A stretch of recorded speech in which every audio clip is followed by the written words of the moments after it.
And I know there are certain kinds of men who can't stand me. That's a strong statement. And that's okay. And I understood that I have a very soft voice. But my character, I'm a very, very strong woman. I'm a leader. And it took a long time for me to accept that about myself. Also because society also doesn't really make it Yes, okay for women to be that way. Yes, Yeah. it does, and it makes you feel like there's something wrong with you. So growing up, people always used to tell me, tone down, tone down, tone down.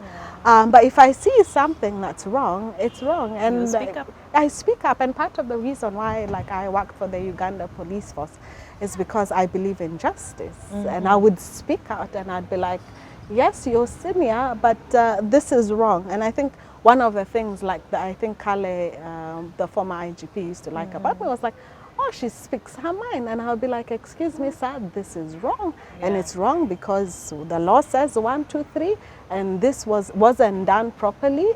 So for me, and I would sit, and sometimes people would keep quiet and look at you, and they're like, you don't say that in meetings. But he would be like, no, speak your truth.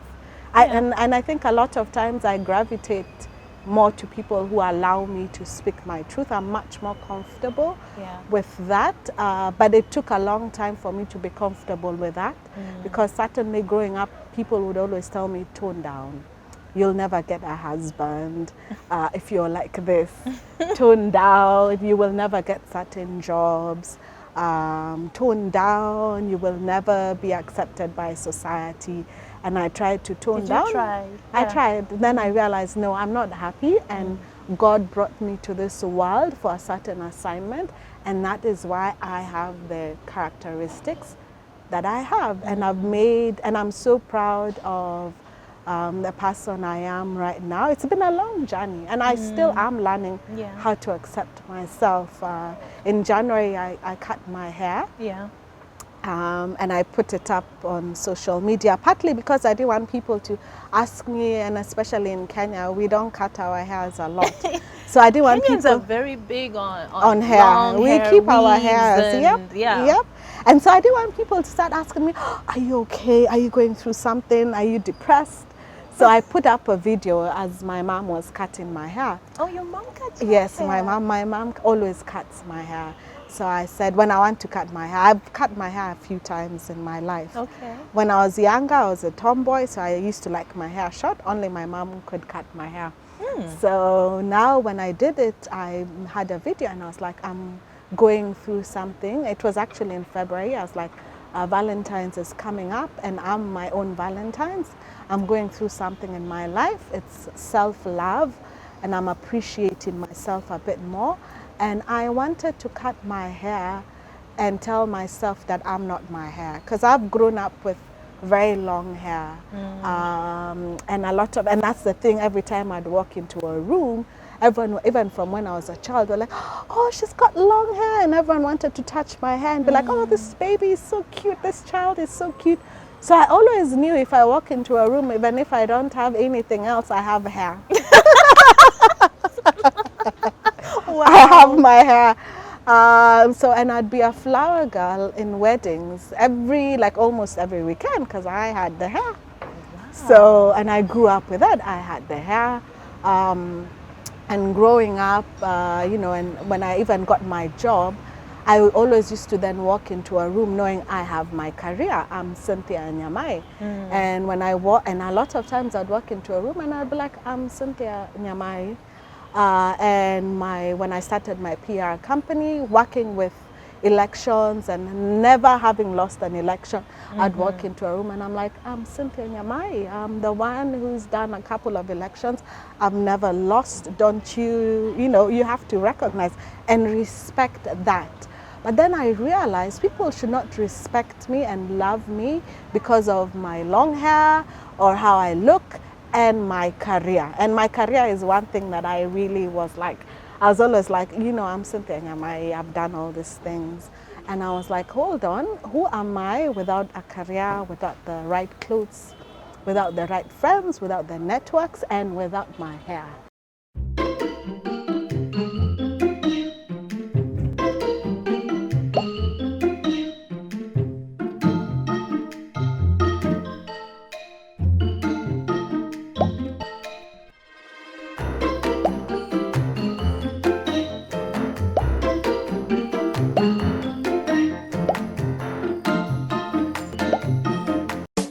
you too can get Chocha.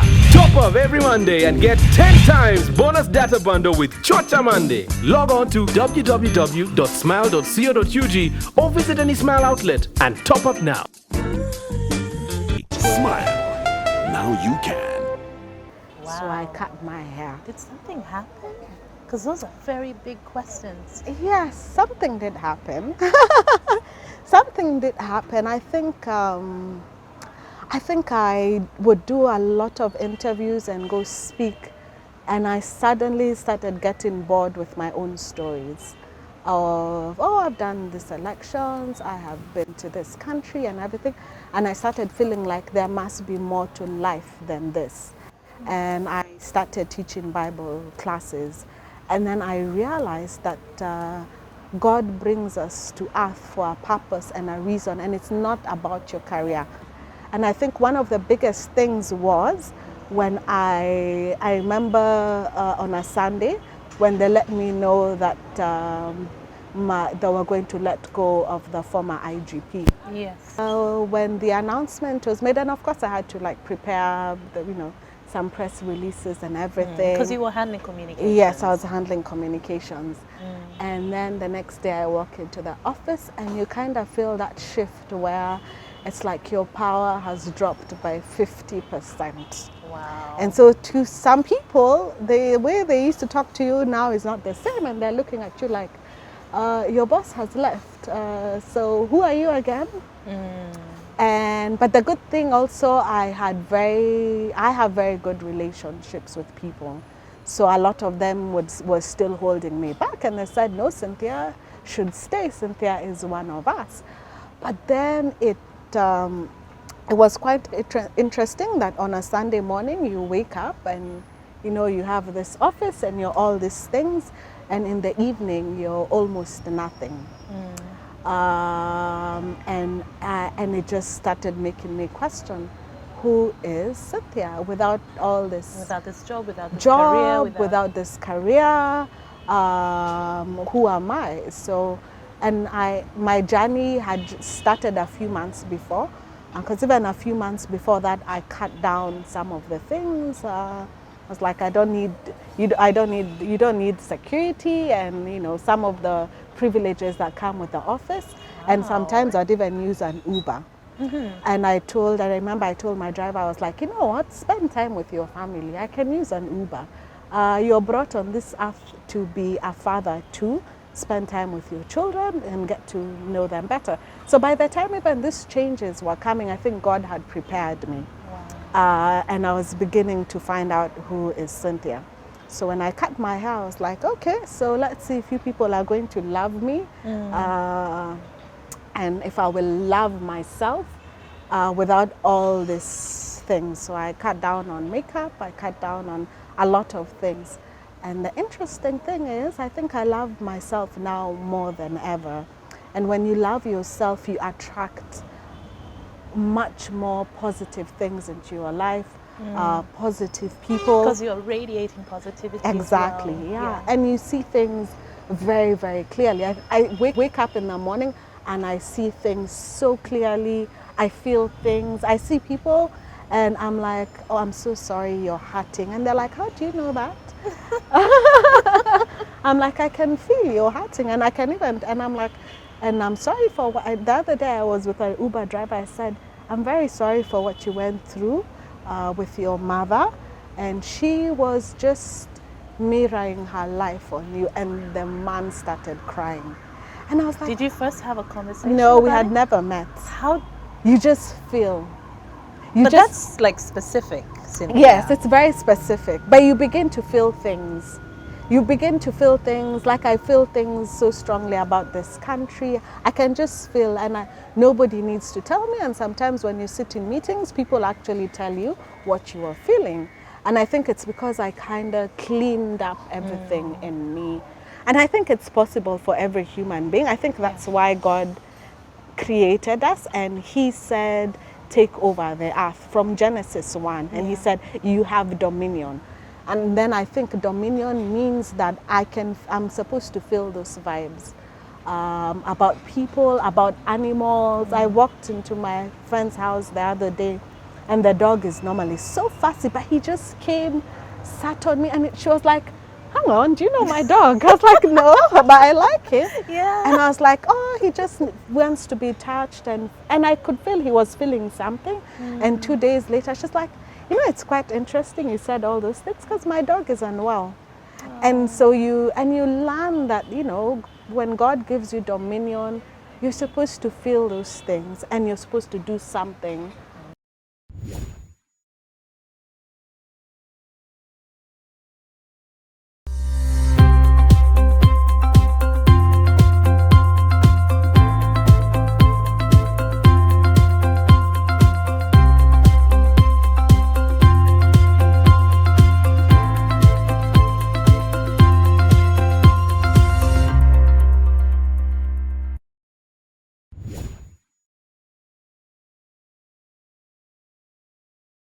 About those things. So now when I sit even in an Uber, I'm not just thinking about myself and get me to my destination. That's what I was thinking. That means probably before you just block it out. Yes, before you block it out, because you're consumed with yourself. Am I looking good? Is my lipstick right? What will people think about me when I get to that meeting? Will my presentation be perfect? Will I get the deal? Now when I sit and I enjoy every moment.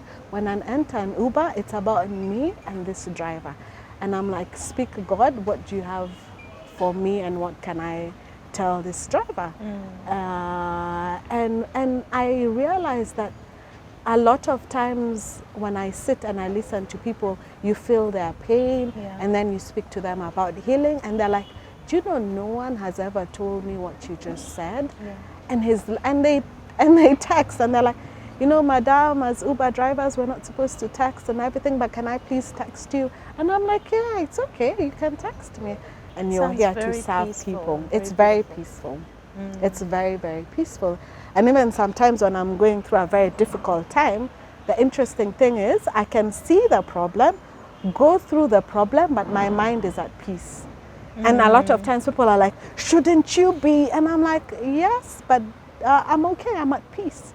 We can work this thing out and I get better solutions, I guess, when I'm at peace. Okay. Yes. Now with this newfound awareness, and if you look back, you said you were married for just 1 year. Yes. Which is quite a short time. Yes. And you've seen it, marriages don't generally tend to last. Yes. Was it because you didn't get to know each other well enough? I mean, you mentioned that now you know yourself better. Yes. I think I just gave in to African culture. It's time to get married, you have a job. He wasn't the right person for you? He wasn't the right person for me. He's not a bad person, but he wasn't just the right person for me. And I realized, I realized even then that I was more interested in growing my career, and there's nothing wrong with that. Oh, so you wanted different things. We wanted different things in life. And I realized if I have friends, or if I even have a man in my life who doesn't allow me that space to grow my career, then I'm not so happy with myself and I can't be the best version of Cynthia. So I realized I need to have someone in my life who will understand my vision. And who will help me grow my vision. And I want to also do the same for them. I want to be with someone who I can understand their vision and I can help them then also grow their vision, because I want to be the best version of Cynthia, always. And if I don't get that, I'm not happy. Therefore, I'll not make a good girlfriend or wife. So, and that's where I am right now. That's a struggle for a lot of ambitious women. Oh yes, and that's a big struggle for women right now, because like now I'm in my mid-30s and a lot of times people are like, don't you want to settle down? Don't you? And I'm like, yes, I want to settle down, but I want to be with the right person. I want to be with the person who will understand me, who will be a good husband, a good father to my children. Now I really even understand probably the kind of family that I want to have. And I have a vision for my family. I have a statement, like our vision statement and everything for my family. So I'm very clear about what exactly I want in my life. And I understand the kind of man I can live with and the kind of man I can't live with. And I also understand that there's a kind of man who can live with me, and there's a kind of man who can't live with me. And that is okay. Because I love Cynthia, and I love the assignment that God has for me. My assignment is to bring Africa together through trade. Yeah. And so my work, it means I travel a lot. It means I work with the government a lot. And not everyone can understand that. It means long hours. Being away. It means being away. It means working with certain people. Like I know sometimes, like even when I'm here in Uganda, people are like, but how can you work for NRM and how can you work for Museveni, President Museveni? But I'm very clear about why I worked for NRM. When I was growing up, I'd read about Pan-Africanism. One of the things that I liked about NRM as a party, and even the president, is when he was in the bush, he wrote this 10-point program, and he's in the 80s, and he talked about Pan-Africanism, and Africa needs to come together, and we need to trade together. We are only stronger when we're together, and these boundaries that we have are just, fake, boundaries that the white man put on us. And I see that every day, because when I go to Nigeria, Nigerians have the same dreams that we have in Kenya. Ugandans have the same dreams that we have in Kenya. There are so many, I can tell you, I can bet here right now where we're seated, there are probably close to 10 Kenyans, and there are Kenyans working here. Actually, I even know one. But we live so well together. Like when I sit with you, Crystal, I'm with my sister. And I don't feel like, oh, she's Ugandan. There's no difference. We face the same challenges. And so that's one thing I loved about NRM, that they saw the vision of Pan-Africanism a long time ago. Okay. Now, do I agree with everything that NRM does? No. But the things I don't agree with, when I sit in meetings, You do speak I up? speak out about it. And even as I'm in the party, I do things quite differently. Do I agree with everything that goes on with this government? No. But I won't sit on Twitter and tweet about it. I will do something about it. And it goes with my career growth and path. There are things I'm trying to learn, especially from very strong parties like NRM. I also did some work with CCM. I'm trying to learn, about those political parties and the importance of having parties that have strong ideologies and how they're able to live on even when certain leaders like Nyerere are no longer there. So it's, for me, it's my path, it's my growth. That is why I work with those parties. That is why I work in those countries, and I want to really be with someone who can understand, somehow understand all those things. Because now, as a business journalist, and then you started your own PR communications firm, and then you started working on campaigns. How did that happen, though? So you moved to Nigeria first? Yeah, I remember actually when I was joining the KTN, I wanted to work on the political desk. But I had this boss I used to teach his children in Sunday school. So he came and said, Cynthia, I've watched you. You sing in the church choir, you teach Sunday school. You're very, very naive. You can't handle politicians. And he was like, these politicians will take advantage of you. And he was such a father. He was like, I'm putting you on the business desk. He was like, you're too nice. Yeah, he was like, you can't. And he was like, anyway, you have a business degree, and you have to have a business degree to sit on the business desk.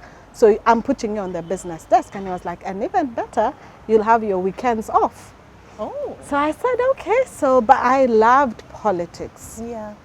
And from when I was very young, I had politician friends, and my dad is very open-minded, and sometimes I would sit with politicians, would have a discussion, and I would be like 10, 11, 15. My mom is like, isn't this too much? My dad is like, no, let her be. Yeah, and the interesting thing is, even when I was very young, politicians would be like, you're a politician. So, and my mom would be like, no, you're a Christian woman. We don't do politics in this house. And my dad would be like, no, just let her be. And so when I I remember when I started my PR company, I sat in a political meeting and I said, you know, I don't think you guys are doing this thing well. You should do it 1, 2, 3. And they're like, hang on, where did you read that? Where did you? And I said, no, isn't it not common sense? They said, no, that's not actually common sense. And then this guy just started making phone calls. Before I knew it, the next day I was in meetings. I'm meeting all these people who I watch on TV. And they're like, could you work with us? The party then was TNA, which is now Jubilee in Kenya. Okay. So I went into training, so much training. They're like, because already they had started the campaign, they had already started. And they're like, you need to learn so much, and we also need to get your services. So learn on the job. So I learned on the job. And then after that, there was so many interviews on how you know, politicians are using PR companies. And then after that, I just started getting phone calls. For Nigeria, I wanted to build relationships between Nigeria and Kenya. So I went to the High Commissioner and the Nigerian High Commissioner. I said, look, I have networks. I know you have investors who want to come into Kenya and invest. Let's build trade between the two countries. I was like, I have no budget for you. I was like, I don't want your money. I just want to see trade between the two countries. And when you have a budget, pay me. So I met this politician. He was a governor then. And I did some work for him. He was so impressed. And he asked the High Nigerian Commissioner, governor. yes, a Okay. Nigerian governor. He had come to Kenya. I arranged meetings for him. And I knew when you travel, you have limited time. So I was like, I can arrange 5 meetings for you in a day. We'll have them all in one hotel. So you can meet 5 different people. We start very early in the morning.